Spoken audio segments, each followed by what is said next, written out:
ഞാനൊരു പിടി സൗഗന്ധിക പൂക്കൾ പറിച്ചെടുത്തു. എന്നിട്ട് നകുലൻ്റെ പരിഹാസഭാവം അവഗണിച്ച് ദ്രൗപദിക്ക് നീട്ടി. അവൾ ആ ഭോഗിയുടെ മനോഹാരിത ആസ്വദിക്കുമെന്ന് എന്തെങ്കിലുമൊക്കെ പറയുമെന്ന് ഞാൻ കരുതി. കയ്യിൽ വാങ്ങിയ പൂക്കൾ ഒന്ന് മണപ്പിക്കുക പോലും ചെയ്യാതെ അവൾ യുധിഷ്ഠിരനെ നീട്ടി.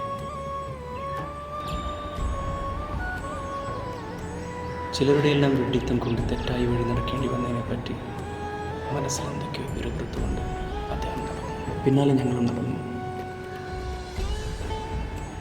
വഴിക്കൊരിടത്ത് ഉപേക്ഷിക്കപ്പെട്ട നിലയിൽ തണ്ടോടുകൂടി ഒരു പിടി സൗഗന്ധിക പൂക്കൾ മണ്ണിൽ കിടക്കുന്നത്.